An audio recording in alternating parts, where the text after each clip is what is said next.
ನಮಸ್ಕಾರ. ಇವತ್ತಿನ ವಿಡಿಯೋ ನನ್ನ 4 ಲಕ್ಷ ಮ್ಯೂಚುವಲ್ ಫಂಡ್ ಅಥವಾ ಷೇರುಗಳಲ್ಲಿ ಹೂಡಿದರೆ 1 ಕೋಟಿ ಯಾವಾಗ? ನಾನು ಡಾಕ್ಟರ್ ಭರತ್ ಚಂದ್ರ. ವಿಡಿಯೋಗಳ ಉದ್ದೇಶ ಕನ್ನಡಿಗರ ಫೈನಾನ್ಷಿಯಲ್ ಎಜುಕೇಷನ್.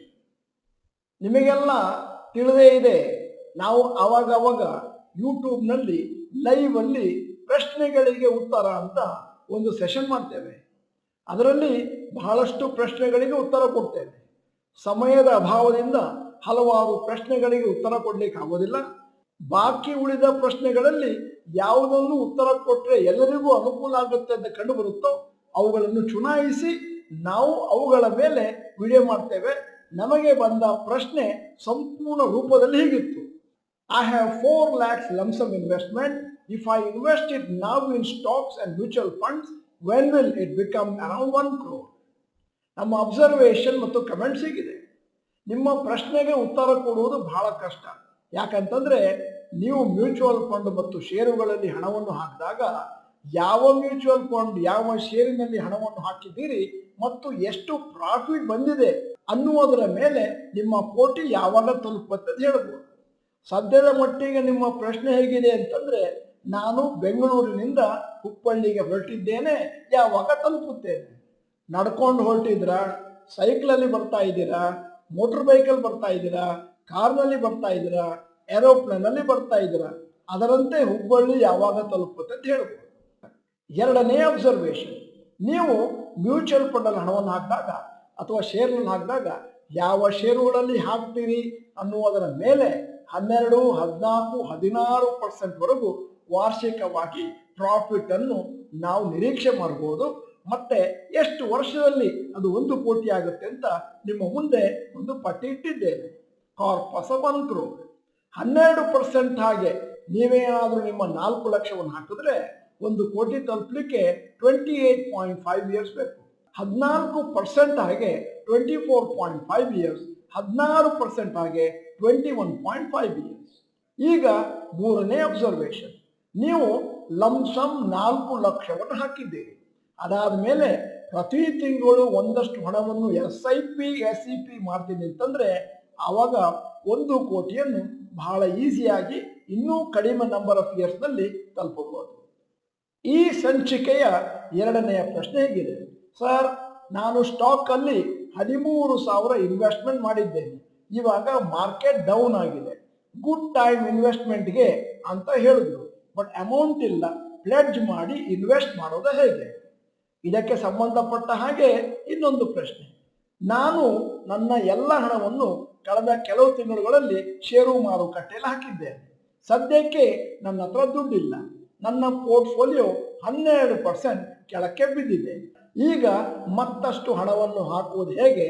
ಯಾಕಂದ್ರೆ ಷೇರುಗಳು ಒಂದಷ್ಟು ಒಳ್ಳೆಯ ಪ್ರಮಾಣದಲ್ಲಿ ಕೆಳಕ್ಕೆ ಬಿದ್ದಿದ್ದಾವೆ. ನಮ್ಮ ಅಬ್ಸರ್ವೇಷನ್ ಮತ್ತು ಕಮೆಂಟ್ ಹೀಗಿದೆ. ಮೊದಲನೇದು, ಯಾರೇ ಒಬ್ಬ ಹೂಡಿಕೆದಾರ ದೀರ್ಘ ಅವಧಿಗೆ ಹಣವನ್ನು ಹಾಕ್ತಾರೆ ಅಂತಂದ್ರೆ ಕನಿಷ್ಠ ಪಕ್ಷ ನಿಮ್ಮ ದೃಷ್ಟಿ 10 ವರ್ಷ ಪ್ಲಸ್ ಇರಬೇಕು. ಮತ್ತೆ ಷೇರು ಮಾರುಕಟ್ಟೆಯಲ್ಲಿ ಷೇರುಗಳು ಕೆಳಗೆ ಬಿದ್ದಿದ್ದಾವೆ ಅಂತ ಹಾಕಿದ್ರೆ ಮುಂದಿನ ದಿನಗಳಲ್ಲಿ ಅದು ಮತ್ತಷ್ಟು ಕೆಳಗೆ ಹೋಗುವಂತ ಚಾನ್ಸಸ್ ಕೂಡ ಇದೆ ಮತ್ತು ಇನ್ನೂ ಕಡಿಮೆ ರೇಟ್ನಲ್ಲಿ ಷೇರುಗಳು ನಿಮಗೆ ಲಭ್ಯ ಆಗಬಹುದು. ಎರಡನೇ ಅಬ್ಸರ್ವೇಷನ್, ನೀವು ದೀರ್ಘ ಅವಧಿಗೆ ಹಣವನ್ನು ಹಾಕ್ತೀರಿ ಅಂತಂದ್ರೆ ಯಾವ ಹಣ ಮುಂದಿನ ಕೆಲವು ವರ್ಷಗಳ ಕಾಲ ನಿಮಗೆ ಬೇಕಾಗಿಲ್ಲ ಅಂತ ಹಣವನ್ನು ಮಾತ್ರ ಹುಡ್ಕೊಂಡು ಹೋಗ್ಬೇಕಾಗುತ್ತೆ. ನೀವೇನು ತಪ್ಪು ಮಾಡ್ತೀರಿ ಅಂತಂದ್ರೆ ನಿಮ್ಮ ಹತ್ರ ಇರುವ ಎಲ್ಲ ಹಣವನ್ನು ಬಿಡೋದಲ್ಲ. ನಿಮ್ಮ ಉಳಿತಾಯ ಒಂದು 100 ರೂಪಾಯಿ ಅಂತಾದ್ರೆ ಒಂದು 30 ರೂಪಾಯಿಯನ್ನು ನಾನು ಕಳ್ಕೊಂಡ್ರೂ ತೊಂದರೆ ಇಲ್ಲ ಅನ್ನುವಂಥ ಹಣವನ್ನು ನೀವು ಷೇರು ಮಾರುಕಟ್ಟೆಯಲ್ಲಿ ಹಾಕಬೇಕು ದೀರ್ಘ ಅವಧಿಗೆ. ಆವಾಗ ಜಾಸ್ತಿ ಪ್ರಾಫಿಟ್ ಅನ್ನು ಎಕ್ಸ್ಪೆಕ್ಟ್ ಮಾಡಬಹುದು. ಮೂರನೇ ಅಬ್ಸರ್ವೇಷನ್, ನಾನು ಸಾಲವನ್ನು ತೆಗೆದುಕೊಂಡು ಅಥವಾ ಮಾರ್ಟ್ಗೇಜ್ ಮಾಡಿ ಒಂದಷ್ಟು ಹಣವನ್ನು ಷೇರು ಮಾರುಕಟ್ಟೆಯಲ್ಲಿ ಇನ್ವೆಸ್ಟ್ ಮಾಡಲ್ಲ ಅಂತ ಕೇಳ್ತಾ ಇದ್ದೀವಿ. ಯಾವುದೇ ಕಾರಣಕ್ಕೂ ನಾವು ಬೇಡ ಅಂತ ಹೇಳ್ತೀವಿ. ಯಾಕಂದ್ರೆ ಷೇರು ಮಾರುಕಟ್ಟೆಯಲ್ಲಿ ಮತ್ತಷ್ಟು ವೀಕ್ನೆಸ್ ಆದ್ರೆ ನೀವು ಕೊಂಡ ಷೇರುಗಳು ಮತ್ತಷ್ಟು ಕೆಳಗೆ ಹೋಗ್ತವೆ. ಮತ್ತೆ ನೀವು ಅದಕ್ಕೆ ಬೇಕಾದಂತ ಹಣವನ್ನು EMI ಅಲ್ಲಿ ಕಟ್ಟಬೇಕಾಗ್ಬೋದು ಅಥವಾ ಲಂಸಮ್ ಆಗಿ ಚುಕ್ತಾ ಮಾಡಬೇಕಾಗ್ಬೋದು. ಆದ್ದರಿಂದ ಅದೇನು ಇಂಟ್ರೆಸ್ಟ್ ಕೊಡ್ತೀರೋ ಅಷ್ಟು ಇಂಟ್ರೆಸ್ಟ್ ಕೂಡ ಶಾರ್ಟ್ ಟರ್ಮ್ ಅಲ್ಲಿ ವರ್ಕೌಟ್ ಆಗದೇ ಇರಬಹುದು. ನಾಲ್ಕನೇ ಅಬ್ಸರ್ವೇಷನ್, ಈ ರೀತಿ ಮಾರುಕಟ್ಟೆ ಸತತವಾಗಿ ಕೆಳಗೆ ಬರ್ತಾ ಇರುವಂತಹ ಸಮಯದಲ್ಲಿ ನಿಮ್ಮ ಹಣ ಹೂಡಿಕೆ ಮಾಡಿ ಮಾಡಿ ಖಾಲಿಯಾಗಿ ಹೋದರೆ ನನ್ನ ಸಲಹೆ ಇನ್ನು ಮುಂದೆ ಏನನ್ನೂ ಮಾಡಬೇಡಿ, ಸುಮ್ಮನೆ ಕಾಯ್ತಾ ಇರಿ. ಇರುವ ಷೇರುಗಳನ್ನು ಹಾಗೇ ಇಟ್ಕೊಳ್ಳಿ. ಮುಂದೆ ಷೇರುಗಳು ಮೇಲಕ್ಕೆ ಹೋಗುವಾಗ ನಿಮ್ಮ ಷೇರುಗಳು ಕೂಡ ಮೇಲಕ್ಕೆ ಹೋಗ್ತವೆ.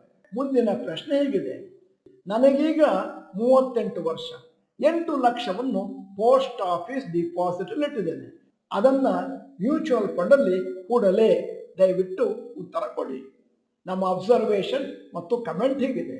ನಂಬರ್ 1, ಪೋಸ್ಟ್ ಆಫೀಸ್ ಡಿಪಾಸಿಟ್ಸ್ ನಿಮಗೆ ಅಂದಾಜು 7ರಿಂದ 8% ಲಾಭವನ್ನು ವಾರ್ಷಿಕವಾಗಿ ಕೊಡ್ತವೆ. ಮತ್ತೆ ಅದು ಇನ್ಫ್ಲೇಷನ್ಗೆ ಕಂಪೇರ್ ಮಾಡಿದ್ರೆ ವರ್ಕೌಟ್ ಆಗೋದಿಲ್ಲ. ಯಾಕಂದ್ರೆ ಇನ್ಫ್ಲೇಷನ್ ಕೂಡ ಅಂದಾಜು 6ರಿಂದ 8%. ಎರಡನೆಯ ಸಲಹೆ, ನೀವೇನಾದರೂ ಮ್ಯೂಚುವಲ್ ಫಂಡ್ ಮತ್ತು ಸ್ಟಾಕ್ ಮಾರ್ಕೆಟ್ ಅಲ್ಲಿ ಹಣವನ್ನು ಹಾಕ್ತೇನೆ ಅಂತಂದ್ರೆ ಅದು ಪೋಸ್ಟ್ ಆಫೀಸ್ಗಿಂತ ಜಾಸ್ತಿ ಲಾಭವನ್ನು ಕೊಡೋದ್ರಲ್ಲಿ ಸಂಶಯವೇ ಇಲ್ಲ.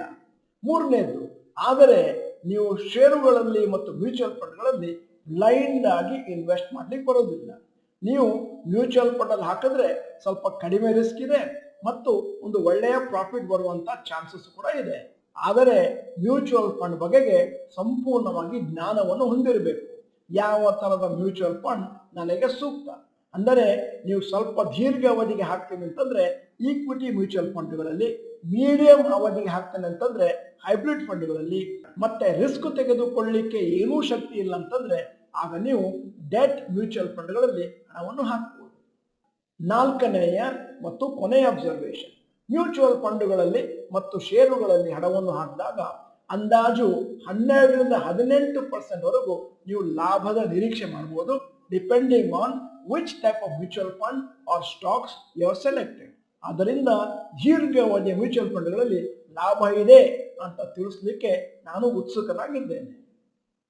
ವಿಡಿಯೋದ ಕೊನೆಯಲ್ಲಿ ಇವತ್ತಿನ ವಿಡಿಯೋಗೆ ಸಂಬಂಧಪಟ್ಟ ಹಾಗೆ ಪ್ರಶ್ನೆ ಕೇಳ್ತಾ ಇದ್ದೇನೆ.